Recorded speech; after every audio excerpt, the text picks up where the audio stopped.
Çok tatsız ya cidden. Bunu biz de deneyelim mi? Hayır lütfen. İsmet Özel de var. Okudu mu acaba? Bıçak olarak kullanabiliriz. 45'liklerin sesini duyun arkadaşlar. Hashtag dayan 45'lik. Soğuk bir kış günü kişisi. Bu ilişki olan inancımı kaybettim Ela.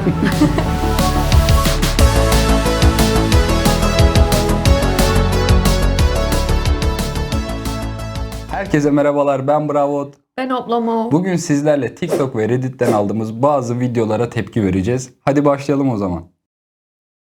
Ülkemiz merhum Recep Nuri Gültekin'in Yaprak Dökümü isimli eserini adeta aratmıyor. Önüne gelen Bihter olmuş, önüne gelen Behlül karakterine bürünmüş. Sorarım sizlere, bize ne oldu? Hangi ara bu kadar irtifa kaybettik?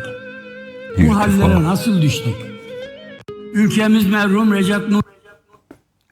Recep Nuri Gültekin. Aşk-ı Memnu. Aşk-ı Memnu karakterleri. Benim en çok merak ettiğim kısım şu. Genelde siyasiler bir prompterdan metni okurlar. Yani bu metnin birden fazla kişi tarafınca hazırlanmış olması lazım. Kimse mi yol üzerinde fark etmedi de uyarmadı? Talihsiz olmuş. Evet. Komik olmuş.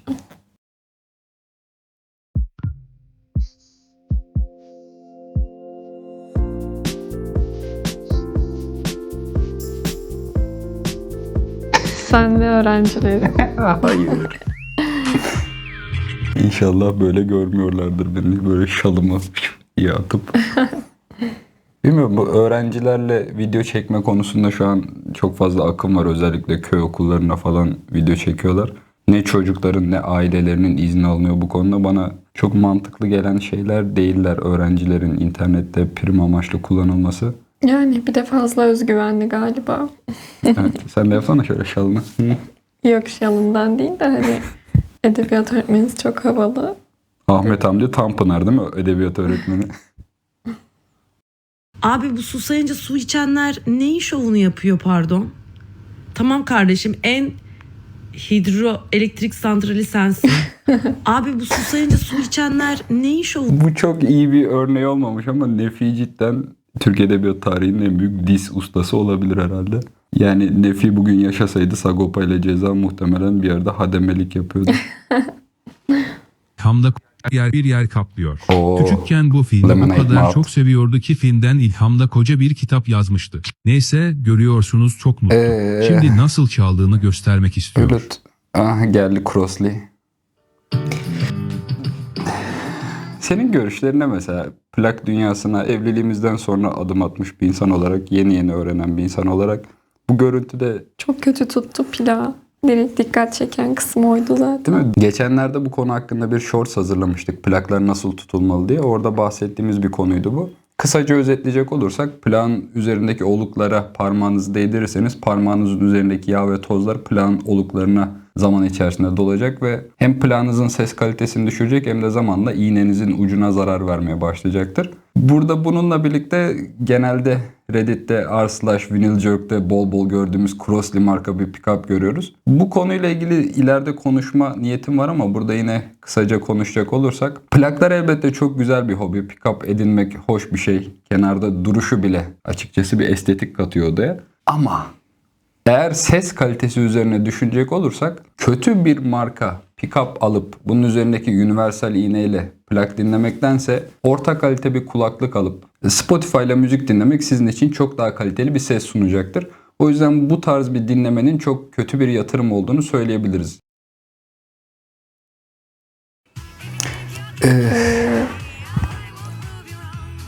Çok tatsız ya cidden. Sence bu estetik görünüyor mu? Estetik değil ve lavabo görüntüsü yani. Ne kadar estetik olabilir ki? Bu mevzu şu an çok meşhur oldu. İşte içi sıvı dolu plaklar üretiyorlar. Bunun işte kırmızı kan dolu versiyonunu görmüştüm. İşte bir tanesinde bira vardı herhalde içerisinde. Ya bunun hoş göründüğünü düşünenler var da uzun vadede baktığımızda ki uzun vadeden bahsim bir yıla yakın bir süreç. Çok fazla plakta bu içindeki sıvıyı sızdırma durumu gözlendi. Ve işte raftaki diğer plaklara da bu sıvıyı sızdırmak suretiyle onların albüm kapaklarına zarar verdiğini gördük Reddit'te.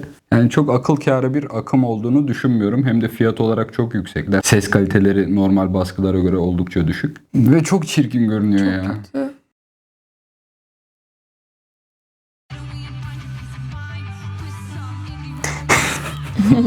Tabii ki Taylor Swift tayfa. Ya bu TikTok'taki anlatmaya çalıştıkları şey şu: aynı albümden 150 tane satın almak ne kadar havalı, aman Allah'ım. Neden böyle bir akım başladı hiçbir fikrim yok ki bu akım en çok herhalde Taylor Swift'e yaradı. Şu an müzik dünyasının en zengin insanı haline geldi bu sebeple. Buradaki plakların hepsi aynı albüm değil mi? Hepsi değil ama mesela şu sağ altta gördüğün hepsi aynı. İşte sol üsttekiler aynı falan Evet. derken böyle aynı albümden 10-15 tane falan var elinde. Şu Kapı yukarıda var mıdır da? genelde değil mi Taylor Swift'çilerde? Yukarıdaki kapı mı acaba? O yukarıdaki box set, yani içerisinde aynı albümden 8-10 tane var. Sadece hepsi farklı farklı renklerde. Yani bu akımı nasıl tutturdu, insanları bu konuda nasıl ikna etti hiç bilmiyorum. Kesinlikle korkunç bir ticari başarı olmakla birlikte elinde pick-up dahi olmayan, yani plaklarını dinleyemeyen insanlara bunun koleksiyon değeri olduğunu inandırabildiler. Bilmiyorum. Para israfı.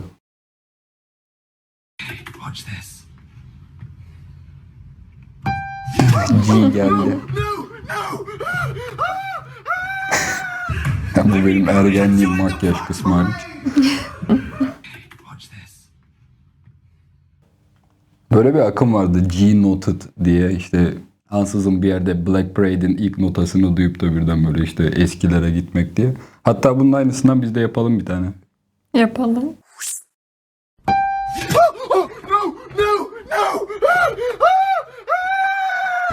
Where are you going? To join the Black Parade!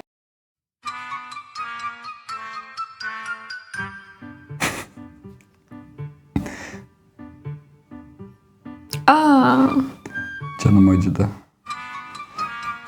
Ya bu durum plaklarda hiçbir zaman başıma gelmedi ama kitaplarda çok fazla başıma gelen bir durum. evet, geçenlerde iade etmek zorunda kalmıştık kitabını. Ki o koleksiyon ürünü değildi, yani sert kapaklı bir baskı değildi. Daha önce sert kapak bir baskının dış kapağının böyle ikiye katlanmış halde geldiği falan da oldu. Hani çok az kitabı çok büyük kolyeye koydukları zaman böyle takur tukur getiriyorlar, o zaman yaşıyoruz. Üzücü. Üzüldük. Neyse, yine en azından kargosu gelmiş diye sevinebiliriz herhalde. Merhaba, ben Özgür Turhan. 3 yıldan beri kargom gelmiyor.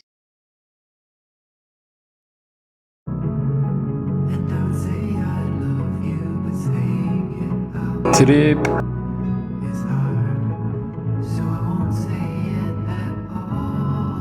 İsmet Özel de var. Evet, Of Not Being a Jew. Okudu mu acaba? Safe Place. Bir de kitap okumak tamam, çok güzel bir eylem. Çok güzel bir uğraşı ama kitabı da putlaştırmaya gerek var mı? Taylor Swift plakları konusunda konuştuğumuz gibi, yani işte burası benim güvenli alanım, kitaplarım, okşuyorum kitaplarım falan. I don't know. Bunun da benzerini yapayım ben.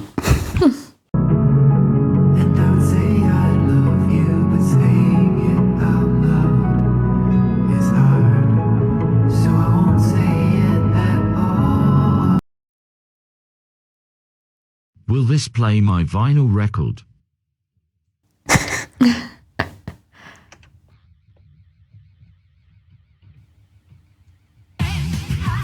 Yok artık. Muhtemelen bu edittir ama Will this play my merak vinyl ettim. record? Deneyelim mi? sadece plağa zarar verecek olsa deneyelim derdim de muhtemelen iğnemiz de İğne. haşet eder, o yüzden uzun süre merak ettiğim bir konu olarak kalacak kenarda.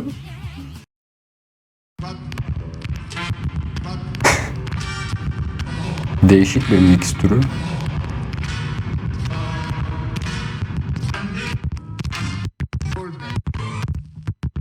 İğne nasıl rampadan atlıyor gibi, baksana. Hop hop. Fena değil. Değil mi, yani ilk gördüğümde bu Frankenstein'dan bu kadar başarılı bir şey beklemiyordum ama.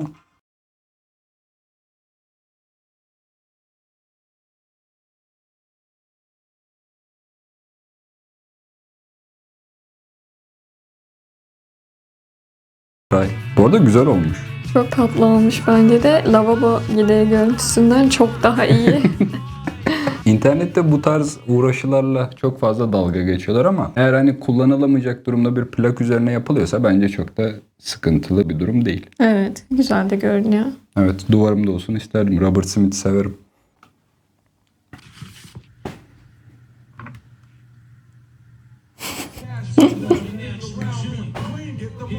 Dağla dağla bel yol. Bu bence mesela lavabolu olandan da çok daha güzel. Evet.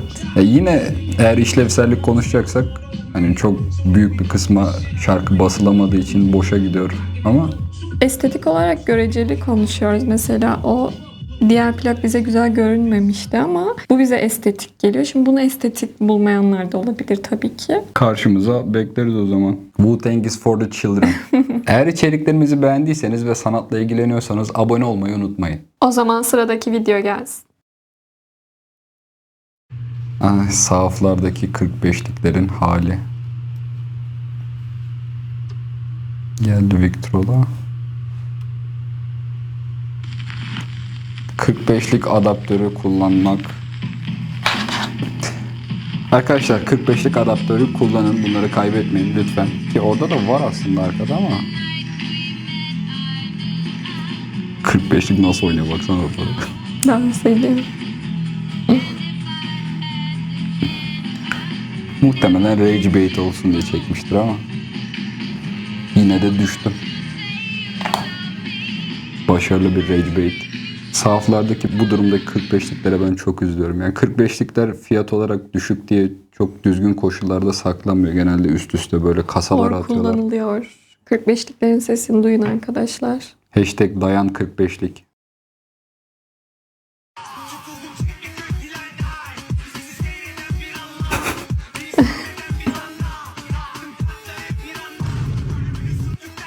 Dazay'dı arkada.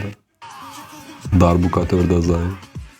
Senin test sürecinde sen ve Dazai Evet, insanlığımı yitirmiştim sağ olsun. kelime oyunları.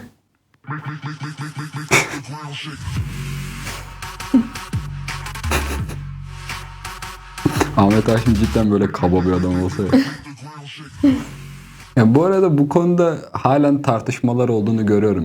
Özellikle yaşlı kesim tarafından serbest şiire ve hece ölçülü şiire çok fazla sallanıyor. Yani aruzla şiir yazmak çok daha büyük bir meziyetmiş gibi konuşuluyor. Elbette aruzun kendince bir estetiği olmakla beraber her birinin kendince zorlukları var. Ama eğer cidden bir zorluktan bahsediyorsak bence serbest şiir yazmak çok daha zor. Çünkü modern şair serbest şiir içerisinde her seferinde, her yeni şiirde ahengi yeniden keşfetmek durumunda. Yani hece ölçüsünü ve aruz ölçüsünü burada bir yemek tarifi gibi düşünebiliriz.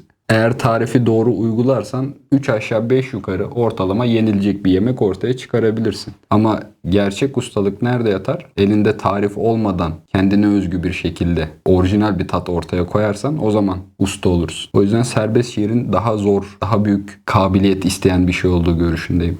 Yani tabii yine göreceli bir şey. O yüzden yıllardır tartışılan bir şey. Senin ilgi alanın tabii ki ama şimdi ben hep aruzla yazılan şiir denince benim aklıma hep Osmanlı Türkçesi geldiği için günümüz Türkçesiyle yazıldığında nasıl hissettirir bilmiyorum. Evet, o kulağa aşinalık muhtemelen seni rahatsız edebilir. Zaten Edebilir. günümüz Türkçesinin kısırlığı da aruz ölçüsüyle yazmaya çok elverişli değil diye düşünüyorum. Evet.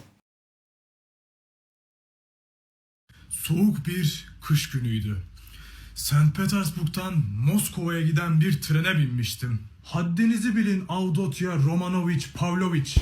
8. dereceden bir Entel memur. Feridun. Elimde kalan son ruble bu ve omzumu silkiyorum.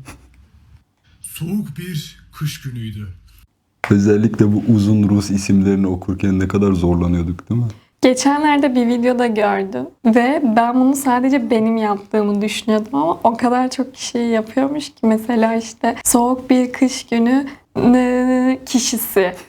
Rusça isimleri böyle okuyordum ve bunu herkes böyle yapıyormuş. Şimdi tabii daha sonra unutuyordum. Geriye dönüyordum. Hani kim kimdi falan. Bir de bunların lakapları falan da oluyordu. Çok kafam karışıyordu. Keşke yerelleştirseler değil mi? Ayşe, Fatma, Ayre falan. İşte tadı Hayır, orada tabii demek ki diye okumakta. yazıyor, şifa oluyor. Aydın şiir yazınca köçeklik yaptı. Yaz dayı sen yaz. Aptallık Kurban yaptı, olurum. Zoytarlık yaptı. Kırşehirliydi bu adam. Galiba evet. Yaşamayı bileydim. Yazar mıydım hiç Çok bir? oturmuş ya. Yaşamaya Benziyor mu bileydim. sence İsmet'e? Yazar mıydım hiç bir? Benzemiyor da his geçti yani. Çok üzülmüştüm. Şiir. Dayı sen gönlümün muhtarısın. Sen Doktorlar. benim olmanı umut ettiğim kadın, olmanı umut ettiğim eş değilsin. Bu ilişkiye olan inancımı inancımı kaybettim Ela. Ben bizim hayatı paylaşabileceğimize olan inancımı kaybettim. Ben seninle evlenemem. Yaşamak bir başına bu rengi geçebilmez. Doktor Levent, Ela, İsmet Özel triyosu. Ölür gider. Hayatımda istediğim üçlü değil herhalde. Giremez. Ela senin için de çok üzülmüştük. Bugün de Ela'ya yakalım.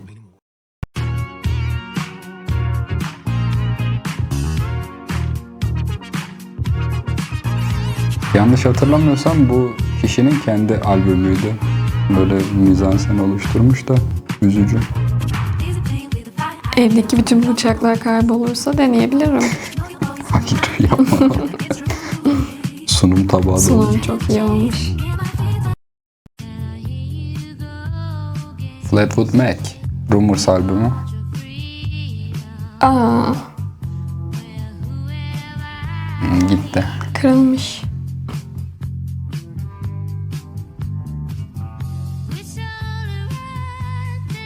Düzelmez kardeşim, düzelmez.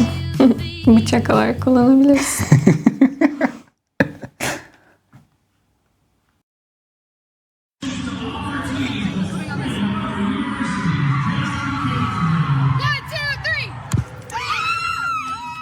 Bu mu hazırladığınız şaka? Breaking a record. Rekor kırdılar şu an.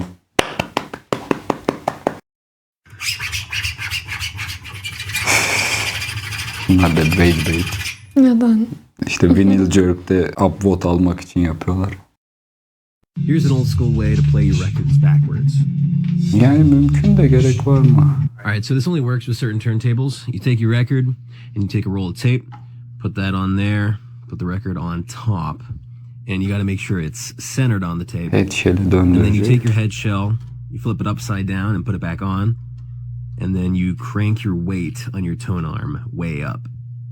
And then you put it on the underside of the record and you're good to go. Yani evet bu şekilde de plak çalmak mümkün ama muhtemelen iğneye şu an o kadar lüzumsuz bir ağırlık biniyor ki.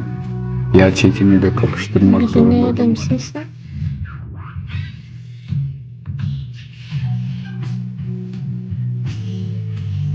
Başarılı. Bir de şey gerekiyor. Plağı ters çalabilme özelliği gerekiyor. O yüzden her pick-up'ta uygulanabilecek bir şey değil ama zaten çok da lüzumlu bir şey değil. Evet. Party trick yine. Yani neden?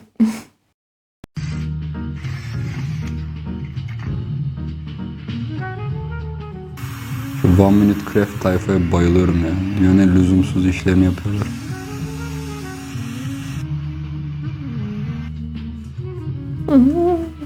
Sana güzel geldi mi bu mesela? Fena değil.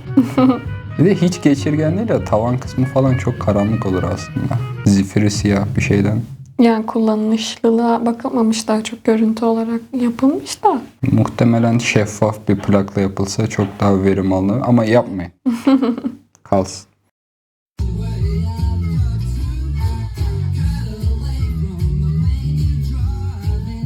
Lütfen.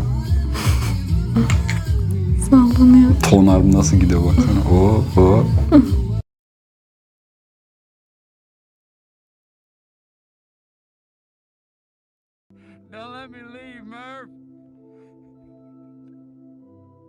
Allah Allah. Hızı limitlemiyor baksana. Sonsuza kadar hızlanıyor. Evet. Keşke bir plak koysaydı değil mi? Zaten yanlış hatırlamıyorsam yorumlarda istemişlerdi de sonra eleman çekti mi görmedim. İlginç.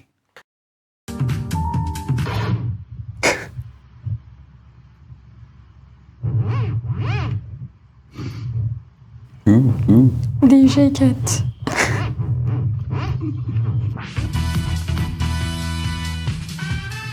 Çok şirin görünüyor.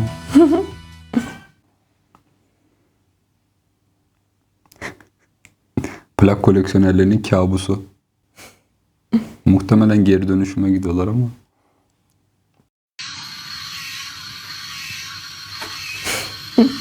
Allah'ım yarabbim ya.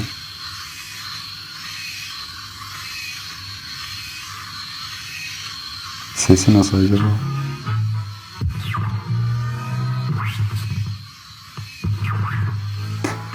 Etiket yüzünden bayağı atlıyor ama o kısım nasıl dönüyor? Evet, ben de onu bakıyorum şu anda. Gösterecek sanırım. Platoyu yükseltmiş. Ayrı motor takmış. Lüzumsuz mühendislik. Bayılıyorum ya. Beklemiyordum böyle bir şey. Neden? Değişik bir setup. Yarısı burada, yarısı burada. Bütün sinirini pick-up'tan ve plaktan çıkar. Freddie Mercury haterları.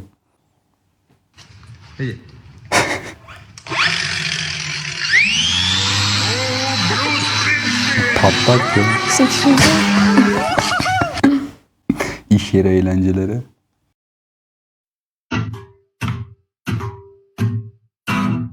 Bunu biz de deneyelim mi? Hayır lütfen. Kadın çok eğleniyor bence. Evet ve acıtıyordur bence ya. Metal kask olsa da. Bilmem. Reaksiyon videomuz bu kadardı. Eğer beğendiyseniz beğen tuşuna basmayı ve abone olmayı unutmayın. Ben Bravot. Ben Oplamal. Yeni videolarda görüşmek üzere. Görüşmek üzere.